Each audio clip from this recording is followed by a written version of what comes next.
You just undid it all. I was feeling better. Oh, brother. We might need to run it back.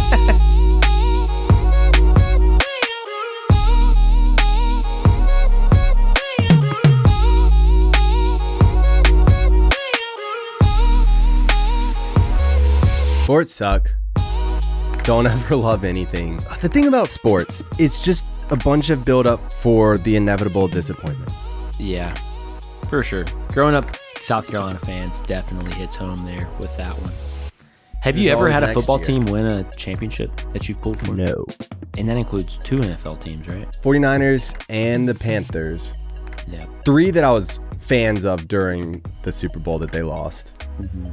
The only championships that I've actually experienced in my life were the 2 South Carolina baseball, the Braves in 21, because I was in my mother's belly for the 95 one. Right.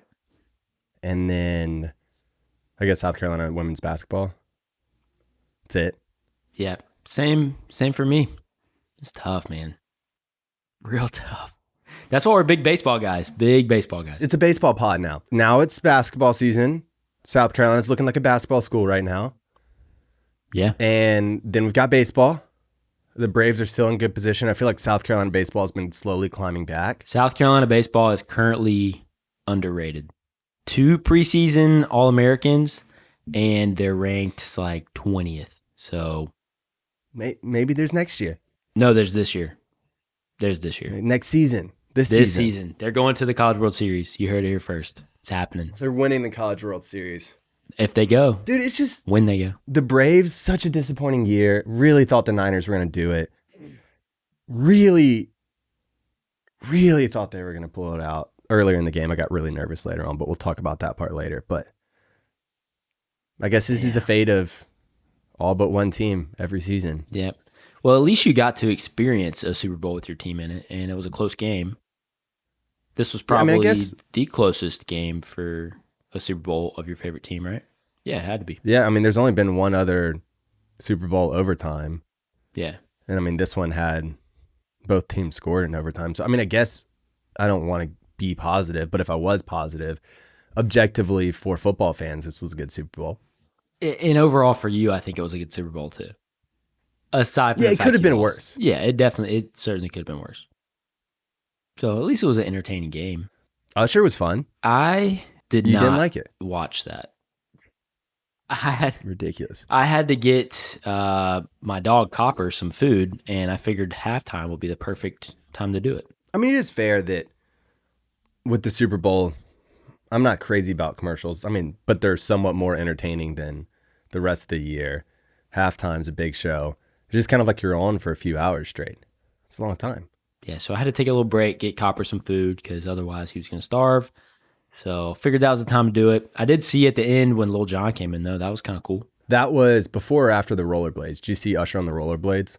That was kind of sick. I didn't see any rollerblades, but that sounds sweet. I think that was right before Lil Jon came out. Was he on blades or skates? Like Are skates the one that are like fours? side by side? Skates are like 2 and attention. 2. Blades are like in line.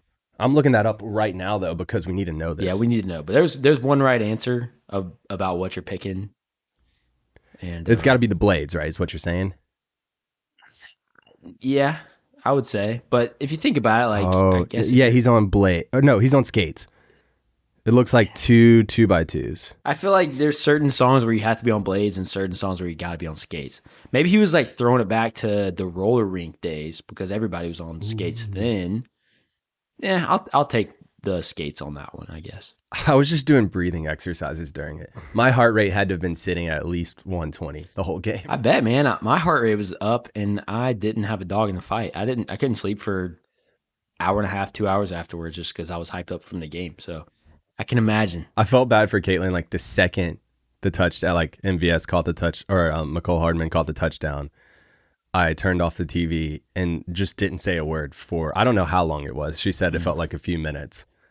And she was like, uh-oh, is he okay? That's tough, man. I thought about you immediately. That was rough. I appreciate that, I guess. But I mean, like I was saying, like the Braves one was a tough one. This was a tough one. And the Chiefs, they're a dynasty now. It kind of drives me crazy that it happened against them. It drives me crazy that it happened this year. This was the year that they weren't supposed to do it. Like, they shouldn't have won this year. They were not the best team this year. Throughout the year, obviously in the playoffs, a different story. I don't know if I like or hate that of teams making a run for it when they're not. Like the Braves, the year they won it a couple years ago, they weren't the best team that year. They just got hot at the right time. It feels very baseball-esque. That happens in the College World Series almost every year, that a team that's not the best wins. Not every year, but like this past year, LSU won. But a couple years ago when Ole Miss won, they barely made it, and they make a run. Yeah, that's the cool thing about the NFL playoffs that I really like. It's a great setup for teams like that to make a run. We'll get into the game itself a little bit later. I'm trying to get myself out of this mopey hole. By the way, we're recording on Tuesday, so I've had 2 entire days of being mopey. I need to move on. Have you done anything good over the past 2 days? Like, have you hit the gym? Anything? I hit the gym, and it was even like a subpar workout, but I tried my best. I tried to harness my emotions. Yeah, man. At one point yesterday, I was just laying face down on the floor. We got to get you out of this hole. Let's talk about waste management. Yeah, let's talk about waste management. That was a little bit interesting. That was wild. Trey Iceman sent me these stats from the Scottsdale Police Department. In 2023, there were 558 calls for service. In 24, there were 653. There were 18 arrests last year, 0 in 2022, and 54 this year. That's kind of wild. There are 211 ejections. More than double last year. Ejected from a golf tournament. 73 trespass compared to 41 last year. Apparently, because they even stopped serving alcohol, because I think there were so many people coming in that what I heard is that like at some point they stopped even like checking tickets or anything and just started letting people in. I don't know if that's true or not, but I heard something like that. I heard that they stopped serving alcohol and everybody was chanting, "We want beer." It just seemed like chaos, which is, I mean, I love that. It's hilarious. Golf needs something like that, I think. Did you see my educational golf video that I made? That's the other thing. I didn't see. I saw the beginning of it and it wouldn't load the rest of the way. I saw that you needed to use driver, but that's all I saw. Yeah, was playing Saturday in the rain. Terrible time. We're like, let's just go have fun. So we played from the red tees, and it was a par 3 from the red tees. I was like, I want to try to use a driver the whole hole. What'd you make on it? A bogey. Bogey golf. Let's go. With the left-handed putt with the driver to finish. That was the nice. But I'm just trying to educate the people, trying to bring a little lightheartedness to the game of golf. Yeah. Bring fun back. Golf needs something like that, man. I like golf, but I don't love the stiffness around it. I agree. Yeah. Like the game itself, fun. You're outside. Golf courses are beautiful. You're hanging out with your boys or ladies. I don't know. You're hanging out with people. It's a good time. You're outside. Yeah. I just don't like the stiffness. Yeah, stiffness too is much. a little too much. Let's talk about some Gamecock basketball. Why don't we? Mm-hmm. That might lift your spirits a little bit. That cheers me up a little bit. Yeah, man. Big game tonight. The Gamecocks play the Auburn Tigers tonight at 8:30. Big game. Auburn is currently, I don't know what they got ranked today, but they were number 12 last week. They came down and played the Florida Gators here in Gainesville. I'm currently in Gainesville. Went to the game, and Florida absolutely trashed on Auburn. I think they won by 17, but they were up by 20, 25 pretty much the entire game.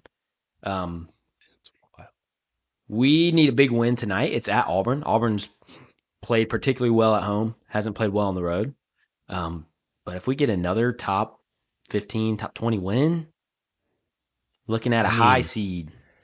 Because right now, we're 11 and they're 13. Oh, so they're 13. Yeah. We win this. Looking good, man. And we're currently tied for number 1 in the SEC with Alabama. It was Alabama and Auburn, but then Florida beat Auburn. I mean, they're 21-3, and they look good. Like the big win at Tennessee, that was huge. That was awesome. Obviously, we talked about I was about to say Alabama, that was a bad loss. But the Kentucky one. Kentucky was a big win, 17-point win. Tennessee was a big win on the road. We beat Ole Miss at Georgia. home. We still have a few tests coming up, though. The Auburn game, we play Florida coming up. Florida's unranked currently. Well, they might be ranked today. I'm not sure. It doesn't look like they are. I think they're still just outside of the top 25, but like I said, they throttled Auburn this past weekend. We still have to play Tennessee one more time, and that's at Colonial Life. So that's a big game to watch for. But looking good, man. Haven't been this excited about Gamecock basketball in a really long time. So, Dude, and then the ladies beating UConn with what's her name was hurt. I saw they wore yellow on their jerseys this weekend, which was interesting. Yeah, it threw me off for a second, but then I connected the dots that I guess the cocky drawing has yellow feet. Yeah, so it I guess does. it might be like a tertiary color. Yeah, it's kind of cool. But the more I looked at it, the more I got like McDonald's colored vibes. Well, the red and yellow just dominates. the Red, food yellow, industry. and white. That's classic McDonald's vibes. But overall, I didn't hate them. I thought they were all right. I hope that doesn't become like a big thing in other sports though. Like a little one-off at is least- fine. Well, because our buddy texted us before I saw it, and he said the garnet and yellow, and I was like, tell me that it's not just like full-on yellow jerseys with garnet on it. That's what I was picturing for some reason. I was like, that was, Yeah, that would have been rough. Glad that was. I think I said this on the podcast, but in high school baseball, I think it was like my junior or senior year, got these alternate jerseys that were neon yellow, like just full-on Oregon style. They were disgusting. Like I love the rest of our jerseys. We had like white, gray, green, and black. They all looked really good. And then we got these. highlighter. We had to wear them all the time. They're just the highlight. Dude, they were so bad. Yeah, I don't love that. Gotta get a pic on here of that if you Dude, got one. I'll slap one up. Yeah, need to do that. You got any amateur moments for the past week? I've caught myself several times. I went to put hummus in the cabinet instead of the refrigerator. That was a goofy moment. Oh, dude, I do have but- one. Now that you mention that, the dog food that I went to buy my dog Copper during halftime of the Super Bowl. Shout out Cop Dog. Copper has a sensitive tummy, kind of like Joe. Exactly like So me. he has to get refrigerated dog food. Unfortunately, it's more expensive. Anyway, it comes in a big bag, put it in the fridge. I took it out last night to feed him. It's pretty full because I got it on Sunday. Left it out overnight, trashed it. So I had to go back to Publix today to get more refrigerated dog food for sensitive tummy. You're just like Copper. burning money like that. Yeah. I thought about still eating it, so it wouldn't burn too much money. It looks kind of good, man. It looks like it's prepared well, I'll say. Is it what's the brand that I see ads for all the time? It's like Is it this Fresh isn't Pet? wasteful to. I guess it's probably something like. Is that what you get him? Yeah. Dang, can't hide money. He had a big bout with explosive diarrhea earlier this year. And I was trying to find like what he was allergic to, and like everything I was switching him to, he would still just not do well. And I found that, and then I just haven't tried anything else yet. So It's worth not having to clean up piles of. I'm not going to go into it any further, but explosive dog It's worth poop. the investment. That's all Yeah. we'll say for that. Yeah. So hopefully we'll get off of that one day. Oh. Well, thank you. That made me feel a little bit better.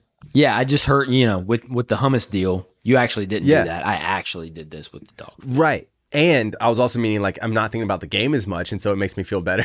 Let's go. You I have to should buy new do dog dumb food. stuff more often for you. Yeah, I love that. We need to get the vibes up before we start talking about the game so it doesn't turn into just a misery fest. But again, I've Absolutely. said this before after the Braves lost that a lot of sick freaks out there love watching me be miserable. So for those people, congratulations. Congrats. Christian, tagged there. Yeah, But he for would the probably rest be of you who roasting don't you want right that. now if he was on here still. Probably. I appreciate you not doing that. I'm not going to do it just yet. So should we go to Iceman and try to bring up the vibes before we talk about the game? Let's bring on Iceman. We need that today. I was like, I just know I'm in a bad mood. I'm going to need more vibes. And so Iceman just took up the call to arms like that. And we're actually going to combine the 2-minute drill with Iceman. So we got a little 2-minute Iceman today. Ooh. So we'll see if that does the trick. Let's see. What's up, everybody? This week we're going to do something a little different. So the 2-minute drill is going to come down to me because there's too many good, feel-good stories to go around. So without further ado, start the clock. All right, the first story comes to us from the 2026 World Cup, which will be hosted by Canada, Mexico, and the USA.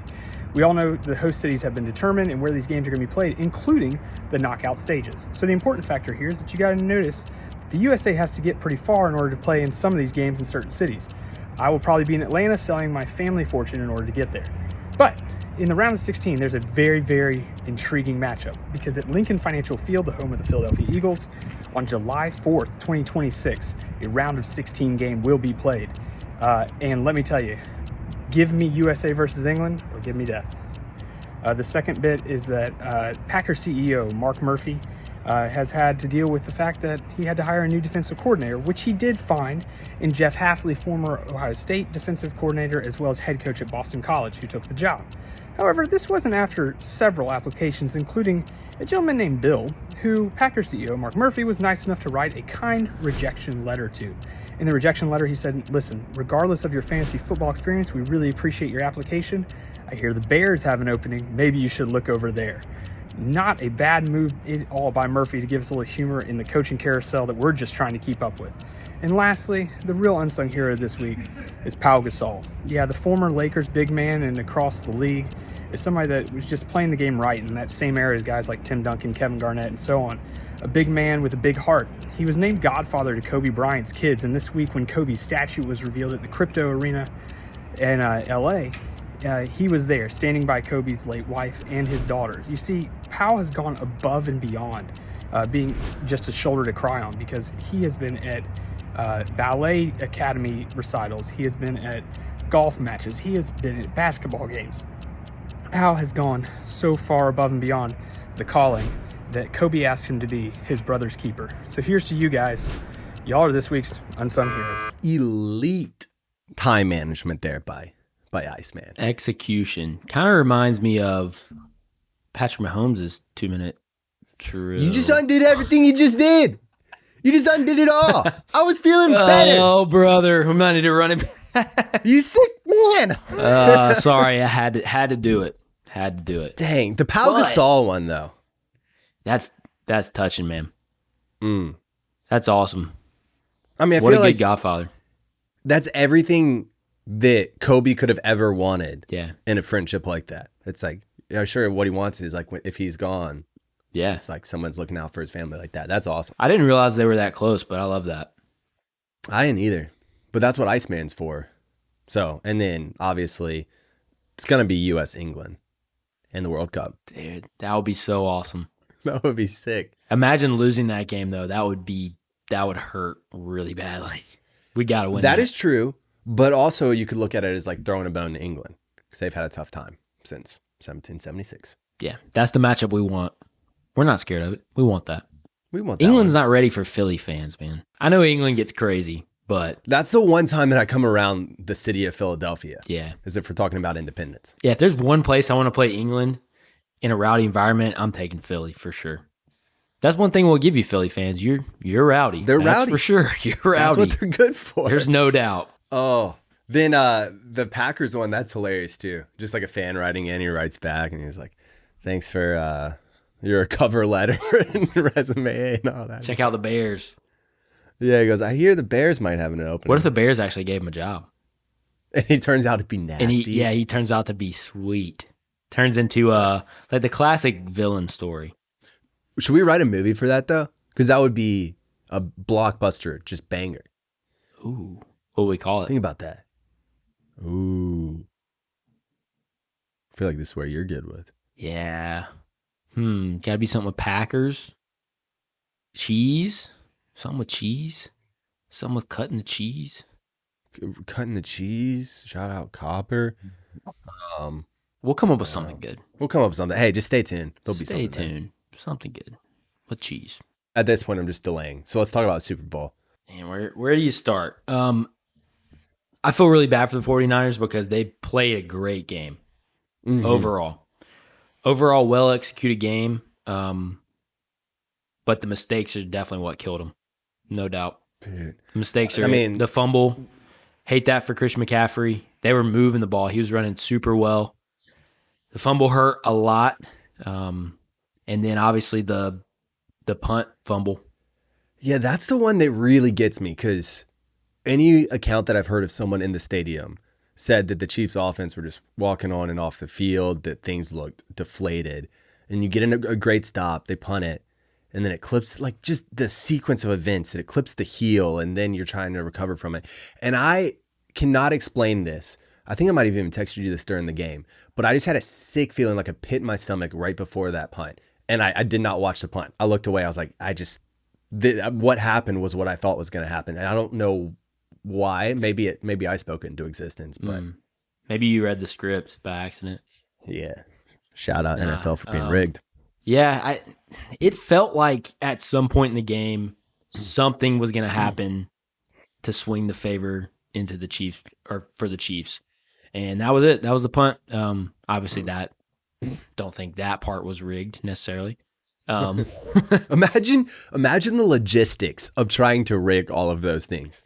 Yeah, I'll set the record straight. I don't think the NFL is like full on rigged. I do.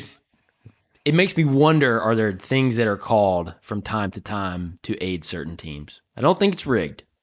Well, there's definitely bias. You know what I mean? There is bias, and is it paid bias? Is it by the NFL itself bias, or is it just like unconscious bias? That's the real question. That is a good question. I will say though, I felt like this was one of the better officiated Super Bowls in a while. Yeah, I don't have any complaints about the refs that I can think of. Like all in all, was a pretty even, pretty fair game. So yeah, that's coming from me. I've been criticizing the refs a lot, so I'm trying to do a good job of when I feel like they've done a good game. I think with all the criticism they've been getting from you, they had to put together their best performance of the year. The NFL probably called a meeting and said, Undrafted Amateurs is fed up with you. And you got to fix this right now. So I think that's probably what happened. Thanks for noticing, because that's what I've also been thinking. Like, I'm kind of a big deal in the NFL world. And so. Right. We've been calling for it, and glad, applaud the NFL. Good job. Last two Super Bowls, you had the Bradbury holding call. Before that, the one on Cooper Kupp. Yeah. The questionable calls for those Super Bowls. Good all in all this time. But that momentum swing, that's just, that was tough. And because you were talking about the Christian McCaffrey fumble, that one does really suck. But the other side of it is like, on one hand, fumbles like that happen. It was a good play by the defense. And then the Pacheco fumble soon after, so they kind of cancel. But the play before, or a couple plays before that, Patrick Mahomes' deep ball to set up Pacheco's fumble, that one made me so mad. That should have been picked off. Yeah. The safety just lost it. It wasn't a good throw. That was a bad decision. Yeah, that was a bad decision for sure. They got it back, so it didn't really matter as much. But initial thought was, man, they really messed that one up. They had a great opportunity there. My eyes lit up when he made the pass. Immediately just saying. Mine did too. I thought that was 49er ball, but luckily Pacheco fumbled after. I think for the McCaffrey fumble, though, it was just, if you lead the game off like that and go down and score a touchdown, that has a totally different feel. I know that it kind of canceled out, but that momentum at the beginning of the game would have been right. Yeah, huge. You punch it in there and then still hold them to like a 3-and-out right after that. That's huge. Yeah, because it felt like the 49ers dominated the first half, and for the score to be what it was going into half felt like just a huge missed opportunity there. Right. Because, I mean, I think the first quarter, it was like 120-something yards, 49ers to just like a few for the Chiefs. Yeah, the Chiefs' offense looked totally stagnant at the very beginning. Other than that big one first down the first couple drives. Yeah, it's crazy. And so part of that, though, is props to the Chiefs defense. We were talking about that going in the game. I still stand by it. Yes, Patrick Mahomes at the end of the game, the ball in his hands, he's Patrick Mahomes at that point. Like, yeah, you're going to worry if there's a 2-minute drill and he's got the ball. But the reason they were in that situation was because of the Chiefs defense. Like, they played a really good game. Yeah, the Chiefs defense definitely got them there. And I think, again, we keep referencing Brady, but that's what happened with Brady in a lot of Super Bowls. They got him there into that scenario, and then he's just so good at closing games, just like Mahomes. If you give him the ball at the end of the game, like, you're just setting yourself up for failure there. Right, and that's why you needed to capitalize earlier. But I will say, there were a couple passes that Brock Purdy missed. All in all, I thought he played a fantastic game. Yeah, we got to shut down or continue to shut down anybody speaking bad on Brock Purdy. Making it to the Super Bowl your second year, playing a really good game, taking Patrick Mahomes to overtime, and they had pretty comparable numbers overall. I think Purdy had 250 something. Passing, Mahomes had 333. A lot of that was the last two drives. And he had about 10 or 15 more attempts. Right. And they both had one touchdown, right? No, Mahomes had two touchdowns and a pick. And yeah. then, so that cancels. Purdy was one with 0 picks. But yeah, the narrative of him being Jimmy G round 2, been seeing that all year and still see it afterwards. I'm like, how can you compare those games? One of them was throwing picks at the end, like threw 2 picks, lost the game in the fourth quarter. Purdy was very good because of the throws that he missed, which there were a couple that he missed to like Debo and stuff. But realistically, Chris Jones blew up the play. Like you can't drop a pass in that well when Chris Jones is in your face. And so what he did was avoided the sack. Like he could have easily been sacked 4 more times this game. And then still put the ball out where there's a chance of Debo getting it and avoiding an interception. It's like, I mean, that's a good play. Right. I think if you actually have any football knowledge and you sit down and watch the game with Purdy, and you see him elude some of that pressure, you won't have the same. There's no way you can think that he's just the worst quarterback in the league or whatever the narrative is, because he does like make so many plays with his feet, scrambling, getting out of there. Dude, and he had a lot of really good incompletions, I would say, in this game. He wasn't like throwing it into like sketchy spots very often. Is that what you're talking about? Right. That's what I'm meaning, where it's like something that could have very easily been a sack, or you could have tried to force it, and he just like made a good incompletion where it was kind of like a throwaway where maybe there's a chance the receiver got there, but no one was picking that ball. Right. And you could tell that Purdy wasn't playing like scared and playing to lose, but was being very mindful of like watching turnovers against a Chiefs defense their secondary was so good. Right. I think he played a really smart game. Absolutely. And then like to what you're saying, like towards the end of the game, the play to Juszczyk where he's avoiding pressure, getting outside, hitting him. 4th down, you give him the ball, he hits Kittle on it when he could have kicked a field goal. Like the man stepped up and played. I love that call by Shanahan too. Yeah, love that call. Was awesome. That was a smart move because obviously we probably need to talk about the decision in overtime. We'll save that for later. Yeah. But I thought Shanahan called a good game. You could potentially critique getting away from the run third quarter. Yeah. But the Chiefs defense also, in a lot of big run plays, stepped up huge. They were kind of stuffing the run, so I don't hate moving away from the run game there either. And it's just, yeah. I mean, the Chiefs defense played a good game. But all in all, what I was saying, though, is like the critiques against Brock Purdy or all the playmakers are just the aliens around him and everything that we've heard. Well, Debo gets hurt in this game. And I mean, trooper, still playing like a tough dude. Beast. But like, he's not even close to 100%. Kittle was getting shut down, also got hurt a little bit coming in and out. And Trent Williams looked like he was in his head like a few times. He had it was like 3rd or 4th drive of the game. I think, you know what I'm talking about? Maybe it was the second. Yeah, no, it was the second drive. So the first drive of the game was when McCaffrey fumbled. The second drive was when Trent Williams I think he had a false start and then he had a hold. Is that right? Yep. Mm-hmm. Yeah, and that drive was pretty much negated from that. And so, yeah, the 49ers, I think we talked about last week, if they had a slow start, it wasn't going to be good for them. But the Chiefs had a slow start too. So that was in their favor. But it was weird to see 2 of the 49ers' best players kind of be the ones to end those first 2 drives, which is very uncharacteristic. Mm-hmm. Well, with all of that, though, like even on that holding that you're talking about with Trent Williams, he still, like, he found Kittle on that one. Obviously, it was negated by the hold. But the right side of the O-line was really struggling. So it's like the O-line was struggling. Debo was hurt. Kittle wasn't getting a lot of separation. And still Purdy kept stepping up. I'm like, I mean, give the man some props. Yeah, I thought he played a really good game. And it's a shame that he doesn't get a Super Bowl out of it because now he's just going to be remembered for losing the Super Bowl, and that's what people are going to say about it, which some of the best quarterbacks ever have lost Super Bowls, Patrick Mahomes has lost 2 Super Bowls. So, right? It 2? happens. I think he's 3 for 4. All right. Well, he's lost a Super Bowl. Yeah. Anyway. And then he lost an AFC championship. Yeah. To Burrow. So you're saying the Chiefs came out slow. The 49ers defense finally came out hot, which to the Dre Greenlaw injury, that was such a bummer because their defense was flying around. They were pretty much shutting Kelsey down early in the game. And then when Greenlaw got hurt, that's when he was able to start like stepping up more. They were picking on Burks a little bit. Like that was tough. That's a shame. So many Achilles injuries this year.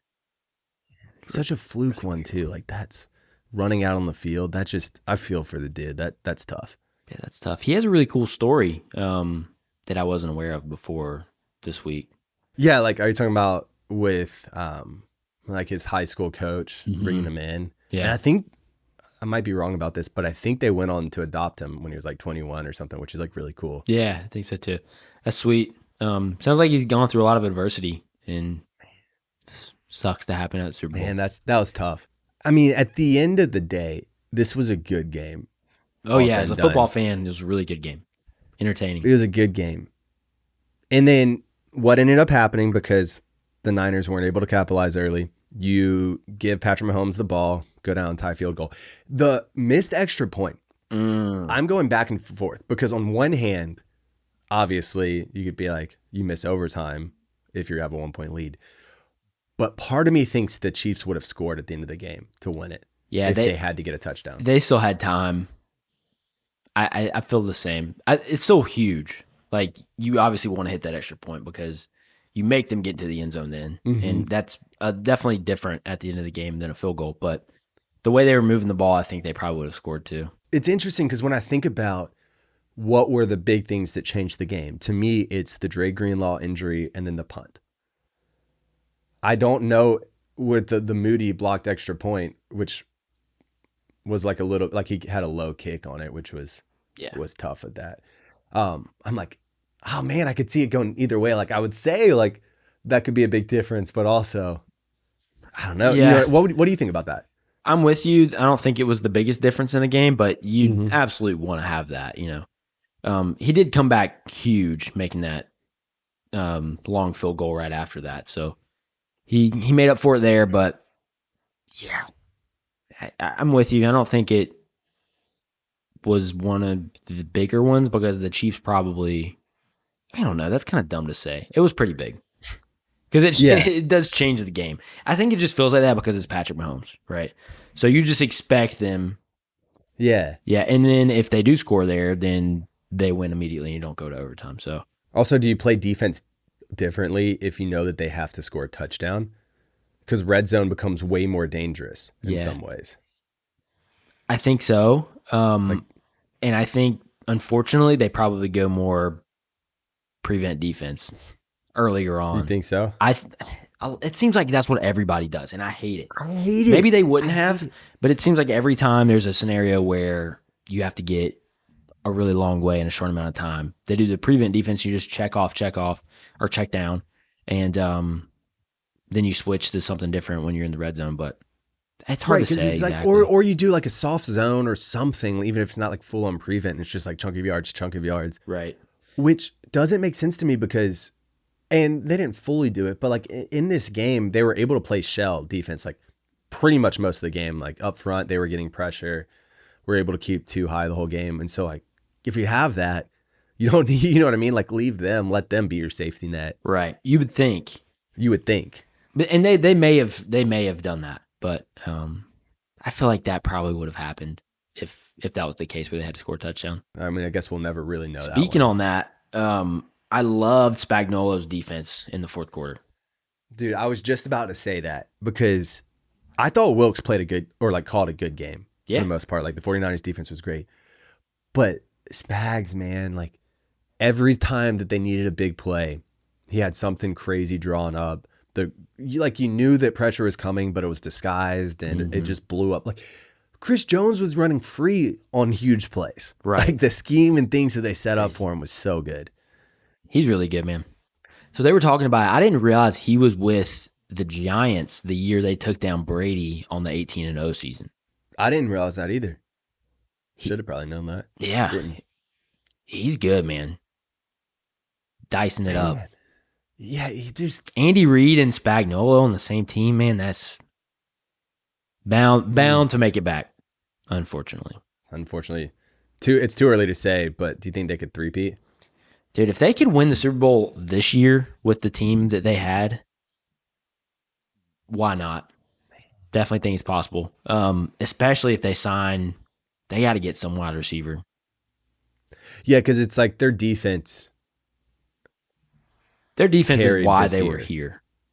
And then it's like what we're saying. It's like you still have Patrick Mahomes. And so if your defense can get you to the finish line, you trust that he can get it past. And I think there's a mental piece of it too, which is part of what really impressed me with Brock Purdy. Like he came out the whole narratives about Patrick Mahomes and like, well, we know exactly what Patrick Mahomes can do, but like, can you be anything? Right. And he stepped up. But then the other side of it is like Patrick Mahomes at the end of the game, you've done it several times. You have like such a confidence that I can go down there and score. And that's got to be huge for it. He looked like he was just chilling out there, man. Like he was just operating deadly. And later in the game, because that was the other thing before the punt, like he looked rattled, like things were frustrating. Oh yeah, beginning of the game he did. Absolutely. I'm like, man, I just wish they could have capitalized more at that point in the game. Anyway, like I'm proud of the way they played. Well, I want to talk about the overtime decision, but before that, Kelsey and Andy Reid.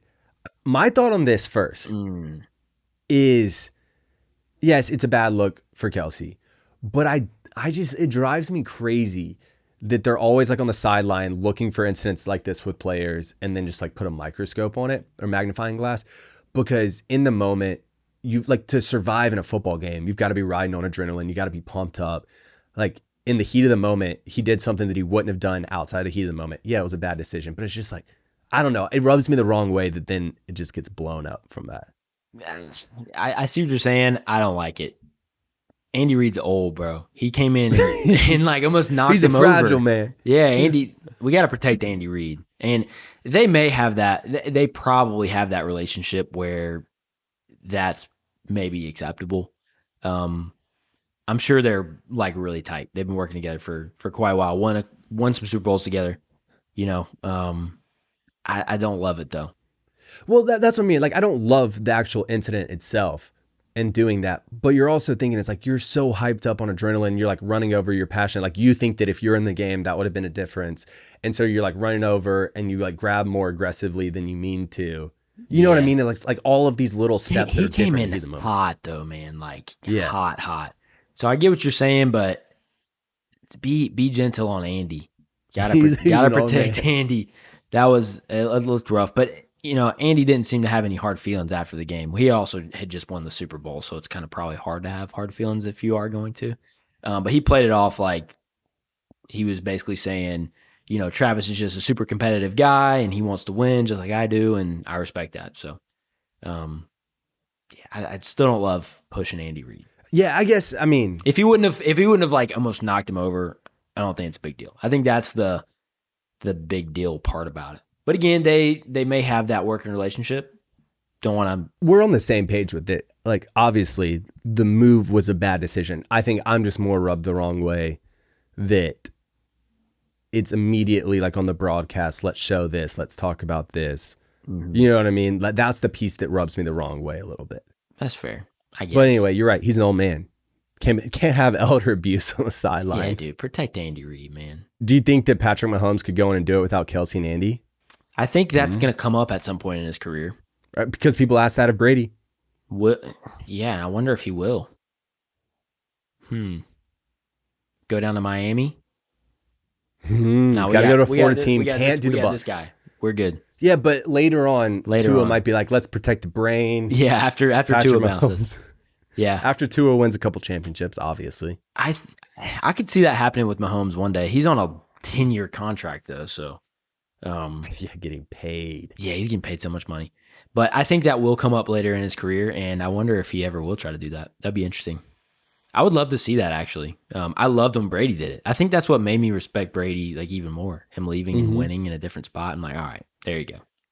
Yeah, that's pretty cool. But he did have Gronk, so. That's true. But he did it without Gronk before. So the last thing that we need to talk about is the decision to get the ball first in overtime. What's your thought on that?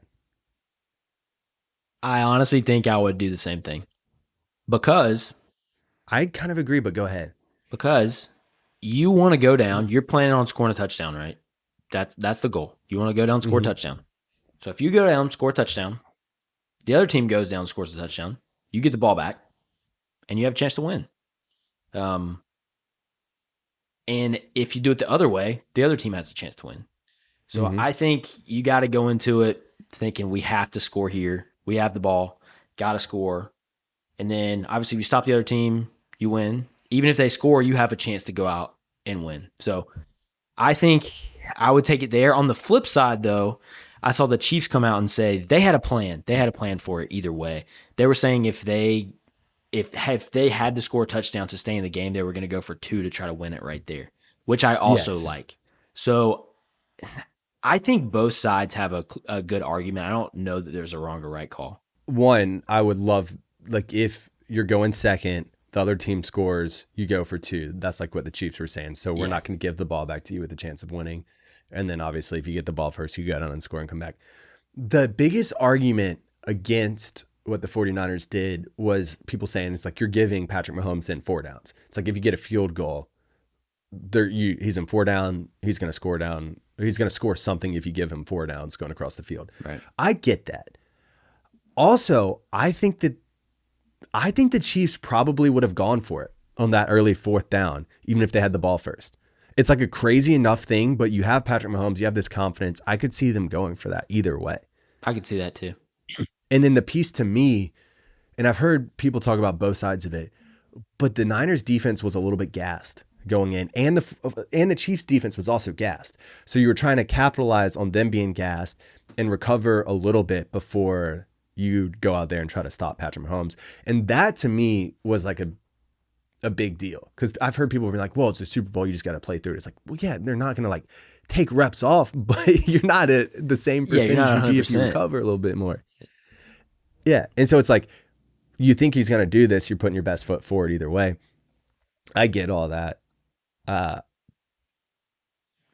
don't know that there's a right answer. And I think if you look at it as getting the ball first, you have a chance if the other team scores. Or the other side of it, if you go second and you go for 2, I love that. I think if you go in with that mindset, that could potentially be the right answer, because then the game doesn't go any further than you want it. I always love that. You always have the ball last. I always love that call. Going for 2. I mean, as long as your offense is clicking, like if your offense is, not doing well at all, that's not the move. But I don't know that there is a wrong call. I think people are overreacting. Like if they would have done that and won, they're so smart for getting the ball first with the new rule. So no, I agree with that. People are saying that Shanahan lost his Super Bowl in that call. I'm like, that's kind of ridiculous to me. I don't think so. But there's the piece. It's like maybe, I mean, there wasn't a realistic 4th down to have done it. But it's like if you're getting the ball first, or you like it's going to be, we're going for a touchdown. Like we think that if we give them the ball, they're going to score a touchdown. And so if we're really playing for that 3rd possession. But then again, people are acting like it was a guarantee that Patrick Mahomes was going to score. It's like, yeah, it's a good likelihood, but they almost stopped him. Yeah, they did. They just both a bit too hard. And that was a great 4th down call. I love that 4th down call. I love it. Yeah, that's awesome. What I would have done if I was 4th down and I had Patrick Mahomes at quarterback. Defensive wise, though, I mean, I don't know. I don't think I would have let them beat me that way. No, I don't think I would have either. Maybe put Fred Warner on Mahomes there. Well, I'm sure he was trying to guard Kelsey there. I don't remember exactly where he was. Or like biting down, because everyone, even the camera bit hard with Pacheco. And the commentators afterwards are like, you think Mahomes is going to give the ball to anyone else on that 4th down? It's like, yeah. I know. I feel like you almost have to have a man specifically for Mahomes on that play. Like a spy. I know. He had 60-something rushing yards. Like he led the Chiefs in rushing on this game. Yeah. That would be the only critique that I really have of the 49ers defense. All in all, it's just, I really do think that the game just came down to a couple more bad breaks on the Niners side than the other side. It's really like the punt and the Dre Greenlaw injury. To me, those are the differences in the game. I think so too. I think, those set it up for Mahomes to do what he did. And anytime you set one of the best quarterbacks of all time up with that, you're in trouble. Yeah. And I think to that point of view, just saying like one of the best quarterbacks of all time. Yeah, he is. And I think that the last couple of weeks, we've been talking a lot about the Chiefs defense and how it's not their offense this year, because it's not deniable that he is one of the best players, one of the best quarterbacks of all time. It's like, we know that. We know he's going to step up in the big moments. But this time, the reason they're in the big moments is because their defense. In the past, it's because their offense. So let's give the defense credit for what they deserve, right, and the Patrick Mahomes credit for the drive. That being said, this was maybe one of his more impressive performances in the Super Bowl to me, just because of what he did at the end. It never felt like they weren't going to score. Well, it's crazy. This was his 3rd Super Bowl comeback of double digits. I mean, I know. what? I just think the way he did it, 2-minute drill, and then gets the ball back and just drives right down the field and wins it. Just impressive, man. Right before the fourth down, I was like, I started feeling hope again. Before the fourth down, he ran it on. Yeah. And then his draw earlier, like towards the end of the game when it brought him down to like the 10-yard line, that's when I was like, oh, it's done. Yeah, when you get down there, it's not good. It was always next year. We'll see what happens. Always next year. Who you got way too early preseason? Who you got in the Super Bowl next year? Biased, but I really like the 49ers coming back. I think 49ers too. I think Debo and Christian McCaffrey are for sure back. Purdy. Ayuk is a free agent, I believe, so he could be gone. I'm assuming he's going to get paid this offseason, so I'm not sure if that'll happen. But Juwan Jennings. Dude, we didn't say anything about that. Up. Yeah, that is something we need to talk about. Dude, stepped up. He was going to win MVP if they won. That's what I was thinking. Yeah, he was. He joined Nick Foles as the only other player in Super Bowl history to have a passing and receiving touchdown. Man. It's terrified me, that throw across the field. Oh, that ball was up there for a long time. Do you know he was a higher rated quarterback out of high school than Purdy or Mahomes? No, was he a 5-star?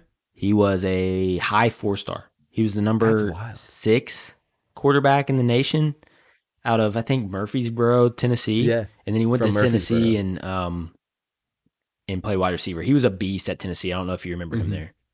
Dude, he was. He was an absolute monster. He had that game-winning catch against Georgia on the Hail Mary. Yeah. I believe, I don't want to be wrong on this, I believe he and Debo played against each other. Yeah, I think so. Timeline would have lined up. Yeah.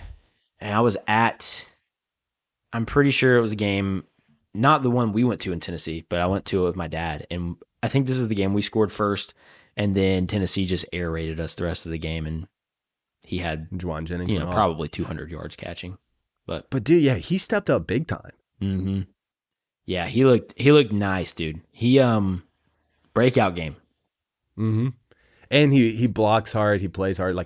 So anyway, like they've still got some weapons at receiver. Maybe Mike could pick up another South Carolina guy, Xavier Legette, potentially. Dude, he is going to be a steal in the draft, I think. Dude, because he worked out with Debo in the offseason, got way better coming into this year. Yeah. That could be an interesting one. But either way, like rebuild on receiver a little bit, potentially what happens with Ayuk and these other pieces. I think build your offensive line up a little bit.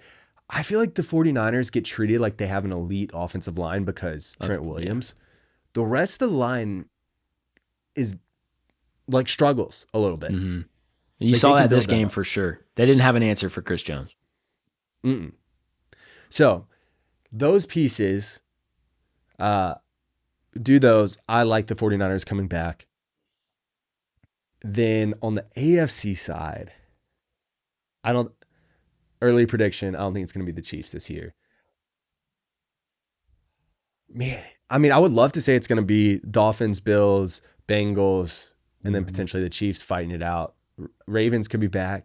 Like, I think it's going to be a lot of the same teams that we're going to see in the AFC for the next few years. Yeah, I think so. I want to say Dolphins. I'm going to say 49ers for the NFC too. Should we do a 49ers Dolphins as our early prediction? I'll agree on it if you want to. To be honest, I'm a little sketchy on picking the Dolphins. And I think rightfully so. I'm not going to be happy as a Dolphins fan until we win the division. That's when I'm going to be happy.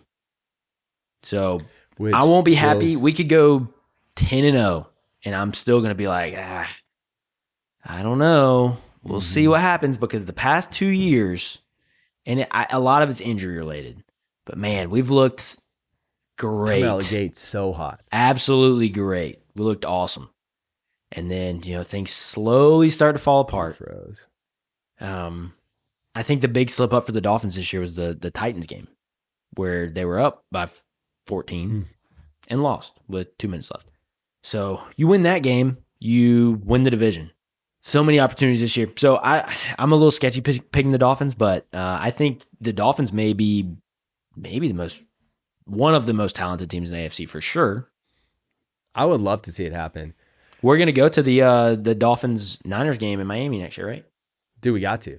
Got to. We should go ahead and like book that soon because that'll Yeah, be sick. we need to do that. But no, I'm with you with everything that you said about the Dolphins. I really feel like this could be the Bengals' year to go back to. Like for some reason, it does feel like that. Going into this year, I was thinking it was going to be the Bills Niners. Going into this next year, it just feels like Joe Burrow, when he came in, was looking good. The injuries were rough. They have such a good receiving core, have been building the O-line up. Defense is getting really good. Joe Mixon. Yeah. I don't think it's going to be the Higgins Browns. is a free agent this year, though, right? He is. So that's one big piece. Because we were saying he could go to Tennessee. I kind of feel the same way about the Bengals, really. Joe Burrow might be the guy that has to take down Mahomes. Maybe like the Peyton Manning Brady battles back in the day. Yeah, it's true. Because I guess, Burrow, can he be a Burrow, goat slayer Mahomes. if he's in the same conference? I mean, he could be, certainly. You could be if you keep taking him down like that. I'm thinking probably maybe more along the lines of how Manning and Brady was always just like must see. Yeah. A lot of Super Bowls were won or lost right there, Mm-hmm.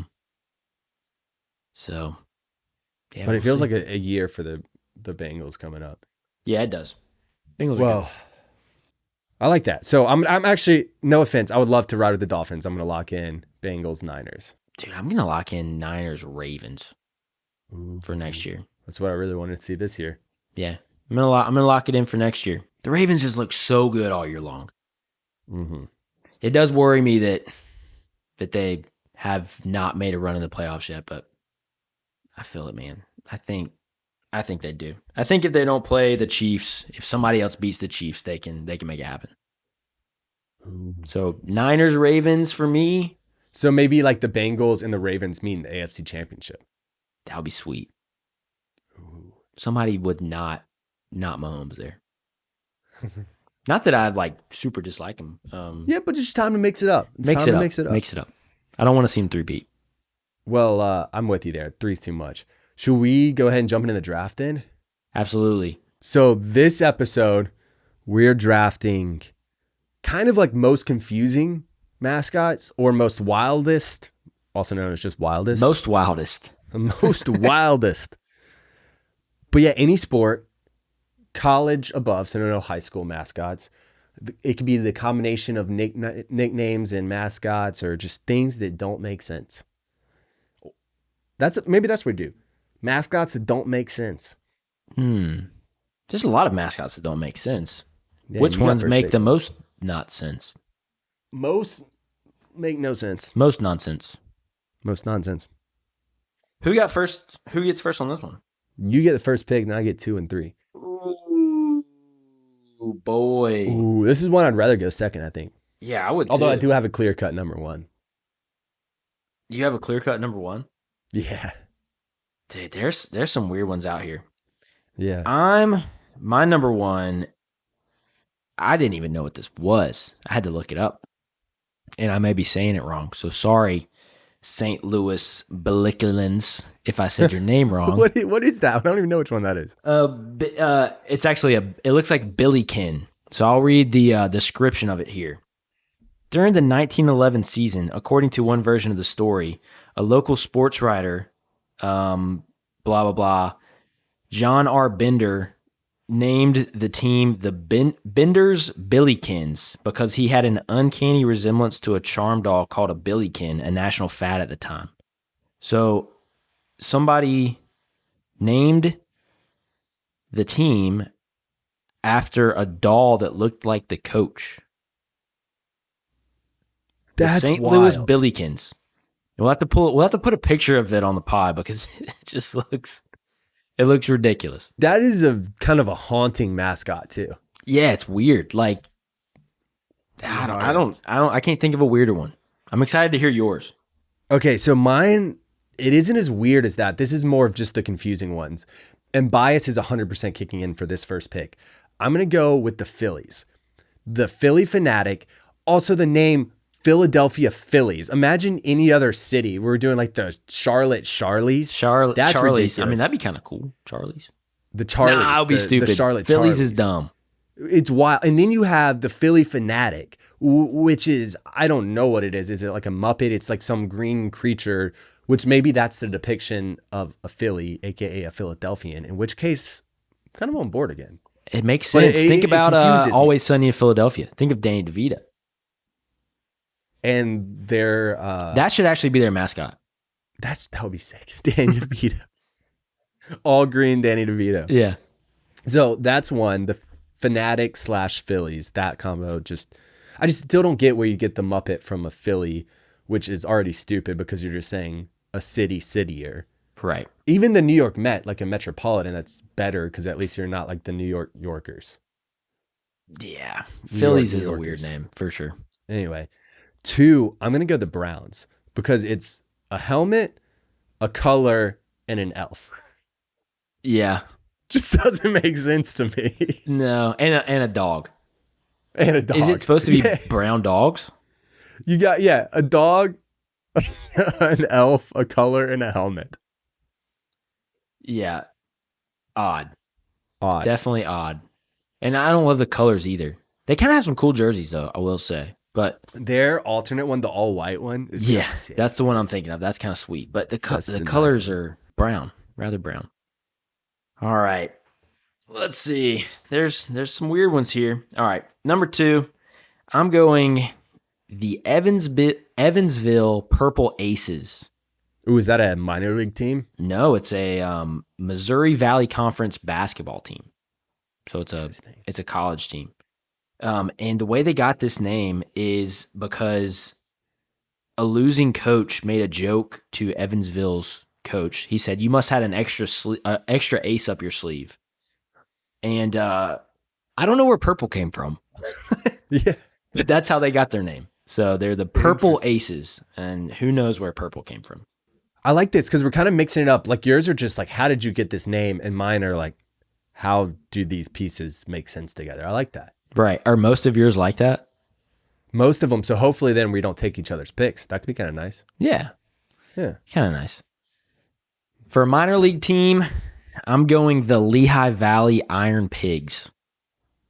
Dude, I feel like you could put any minor league team in here. You could. You want the Iron biscuits. Pigs, though, like, why is it iron? Why is it a pig? An iron pig is just a target, right? What do you mean? Like a shooting target. Like an iron pig. It's like, I feel like those are always the ones that's like you shoot guns at. I never a shot a pig that's gun. made I've of- shot a lot of guns, never had an iron pig. But now I Well, want my to. dad has like it's like a frame with a little pig on it. Oh, yeah? Flips around. Yeah. Huh. Well, maybe that's what it's after. I just have I no. feel like that's a bad thing to just be a target. Let's see what this one says. It's a reference to pig iron used in the manufacturing of steel for the Lehigh Valley region of Pennsylvania. Pig iron. That's interesting. I feel like I need to go crazier minor league stuff. But I'm not. I'm going to stick with the mainstream ones that don't make sense to me. And so the next pick I'm going to do is Stanford. The Stanford Cardinals with the mascot of trees, which is extra peculiar to me because most of the time you get something like a natural phenomenon or a tree or something, and then you're like, we need an animal mascot, and you randomly slap an animal on it. This time you have a cardinal, a very easy mascot. Instead, your mascot's a tree. Yeah, that's Like pretty. it seems like doing everything the other way. That is super backwards. That's definitely a Stanford thing to do, though. Yeah. I mean, why don't you just become like the Stanford Sequoias or Redwoods or something like that? Yeah, that would be pretty cool. That's what I think of when I think of the Stanford tree. I think But of they're the sequoias, Cardinals. redwood, right? And they're they're just the tree, right? Not trees. I think The you're Stanford tree, one singular tree. right. I think that's right. Yeah, I'm pretty sure it is. Yeah. And isn't it just cardinal, singular cardinal? Yes. You're right. I'm adding the S. It's just There's cardinal. no S. The Stanford You're right. tree and the cardinal. So they have The cardinal and the tree. two But singular the mascot. Yeah. The mascot that's just, it looks like a children's play costume. Where Right. it's like, you got the school play and let's dress up as a tree. It looks like somebody's grandma's stitch work, like on a quilt. That's what it reminds me. Well, you know, like the T-shirt quilts Yeah. they make where they have all the different colors and patches. It's like a quilted ghillie suit. yeah. I kind of like it. I But I it's don't weird. hate it. It's confusing. It is It's a little very, weird. it's very confusing. So then that was pick 3, I guess. 4. I'm gonna leave you the realm of crazy, and I'm just gonna do another basic one of Alabama. Where does elephant come from? You're the Crimson Tide, and then you slap an elephant on. It's basic. It just doesn't make sense to me. It was from them rolling opponents, I think. Ooh, roll tide. So then you Roll an Tide. elephant. I think they started as the Crimson Tide, and they said Roll Tide. And so Yes. there was a quote that somebody said one time about them being like a steamrolling elephant or something along those lines, and I think that's how I got the name. And then, okay, maybe I should scratch that off my list then, because No, I mean actually, it's you have to really think about it, and you have to yeah. know about that history of it. But that's definitely a weird name. Mm-hmm. So, my turn. Yeah, it's your turn. You got pick 4 and 5, right? Yeah. This is insane, and it no longer exists. So, but I'm going to use it, and it's not. It's pretty recent. 2019 was when it was Oh, discontinued. It's a minor league team out of New Orleans, and they're called the New Orleans Baby Cakes. And their mascot is the creepiest looking baby I've ever seen. I hate that. Like a Chucky baby. It's a chubby baby, dude. Look at, and I don't know if you can see this. I hate that. You got to look up their live mascot, or it's not a live baby. Sorry, I hope not. It's creepy enough without it a being live one. mascot baby. Yeah, they have a different baby every year. No, they had just like the creepiest mascot costume of a baby that I've ever seen. Oh man. Oh, so this is pick number You got 5 now. 5. Yeah. All right. I've done a bunch of weird ones. I think I might tone it back and do something a little I'll do something a little more along the lines of what you have. So I hope I don't steal yours. I'm going to Utah Jazz. That one just seems like an oxymoron to me. So they used to be in New Orleans, which made sense, and that's why For I'm Jazz. because we were here. And then you New go to Orleans Utah. Baby Cakes goes to Utah, and they keep it the Jazz. Interesting. No, I get that. Don't That's like weird. it. That's a case of like it's you want to keep like the franchise, but you got to change the name. Like Utah The and history Jazz. from New Orleans to Utah, there isn't an overlap. There isn't a carryover. No, there's zero carryover. Just start fresh. You'd at be that. hard pressed to find anybody playing jazz in Utah. I would think They might have a band. they probably have to ship them in from New Orleans. I don't know. It just doesn't sit right with me. So that's the one like not crazy weird one I'm going. All right, last one. I feel almost left out that my list doesn't have anything crazy. We could have just done minor league teams. Like that would be hilarious. to just- Only minor league teams. Honestly, that might be a draft at some point. Like Get summer draft. mascots I'm gonna matching write that up. one down. We could make a game of the mascots. But what I'm going to do is the Buffalo Bills. It's in Buffalo. It might look like a buffalo as a mascot, but it's actually a bison. But they're named the Bills because of Buffalo Bill, who hunted bison. Bison. I don't know the plural. Yeah, so version is. your mascot hates Your mascot is terrified of your nickname because your nickname used to kill your mascot. Right. That one's very twisted. Yeah, just throwing that one out there. I wonder how they Even came when up you with that. understand it makes less sense. Who came up with that? I think it was like whoever was buying the team. I think what I read, this could be completely wrong, but it was this guy had a bunch of money, was buying a team, and was pitched like Buffalo Bill, and just like caught on to that. Thought it was really cool, and then it was like, oh, let's do a bison as the logo. I mean, Buffalo Bill. it works. I think it was like a legend of Buffalo, like a Davy Crockett type person, like Buffalo Bill. Right. He's a big legend in the West for sure. I wish that for one game they would change their mascot to a bunch of guys named Bill. They only invite guys named Bill. No, to the dude, game. every single jersey has a different logo that's a face of a different bill. It's different. Yeah. And then the back of the jersey has a different way to say the name Bill because there's a million ways to say Bill. Bill, Billy, William. William, Willie. Yeah, but one's like Bill Belichick. One's like Bill O'Reilly. All the famous Bills. All Bill the famous O'Brien. Bills. That would be hilarious to do. Yeah. Um, That's a good one. Well, we have a few like that didn't make the list that we should probably bring up. Auburn is one that certainly War should have Eagle. been on the list. War Eagle, Tigers. That's really confusing. yeah, because Aubie and War Eagle and that, doesn't make sense. Yeah. I don't love all the teams that are Tigers. I think that's generic. Bulldog is too generic as well. That is true. I don't know if you ever did this. Back in the day, I would play Road to Glory on the NCAA games. Yeah. And you used to have to do school and take tests. And one of the questions was always, how many FBS schools have the nickname Tigers? And I think it's 7, if I remember. This has been like 20 years since I played the game. That sounds about right. Do you know how all those teams came to be Tigers? They have no creativity, a.k.a. Clemson.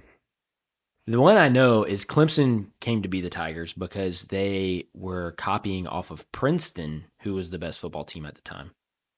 Interesting. Which is really... It's only 5. I looked it up. Mm. So it's, because Missouri Tigers, Auburn Tigers, Princeton Tigers. Clemson. Are Princeton FBS? Clemson Tigers, LSU Tigers. Is that it? That must be it. Not too original. But yeah, Clemson's came from copying Princeton, who was the best football team apparently at the time. The other one I was thinking of that's a really weird sports team name is Ole Miss. And I don't even know what their mascot is right now. They were the Rebels. Then they were the Land Sharks. Then they were the Bears. Now they have Lane Kiffin's dog. And I don't know. And now they're calling it the SIP. I don't know what Ole Miss is anymore. Unsure. Unsure. The old Mississippians. You could pull in the Phillies for that. Maybe that's why they call it. Is that what they call it? The SIP? It's got to be the Ole Mississippies. SIP. That's got to be why they call it that. Let's see what their actual mascot is. Oh, it looks like the official thing is still Tony the Land Shark. I'm not sure if that's correct, but that's what comes up on Google. So, that's wild. Didn't even know. When you don't even know a team's mascot, that's an issue. Dang. Well, any other crazy ones you think? Like Banana Slugs, that was always one of my favorite. I think Banana Slugs is a good one. Montgomery Biscuits, that's a good one. Mm-hmm. Nah, off the top of my head, a weird mascot is Big Red for Western Kentucky, who looks like Grimace from McDonald's. When I was looking up pictures of mascots, that one was a weird one. Yeah. I probably should have added him in there because I don't even know what he is. I don't know either. Red. Just a big red blob, but he's cool. What about coolest mascots? Who you got? Coolest. Cocky. Gamecocks. Easy. Cocky. Easy. Something we Actually, can no, I agree can't on. give any weight. We should probably do coolest mascots at some point too. I think we will. I think we'll probably have to put Cocky on like another level though. Yeah. Unless I get first pick. Yeah. right. Absolutely. Well. Oh, well, episode 59, the Keekly episode. And we didn't even talk about Keekly, unfortunately, but. Dude, Fred played well. I feel like he's my next favorite linebacker to watch since Keekly. Definitely fun linebacker to watch. He does the position justice, but. He'll be back. Hate you got him on your super team, which is coming up soon. Stay tuned. The video is going to be dropping. We are actually right after this. We're about to watch our super teams play. So they've already played. We don't know what happens. Oh, they've already played. They've already played. So we're about to watch it. I meant to tell them a couple things before they went. I hope Ronnie Coleman got them hyped up. Lightweight, baby. Lightweight. Let's go. Let's go. Peace. Peace.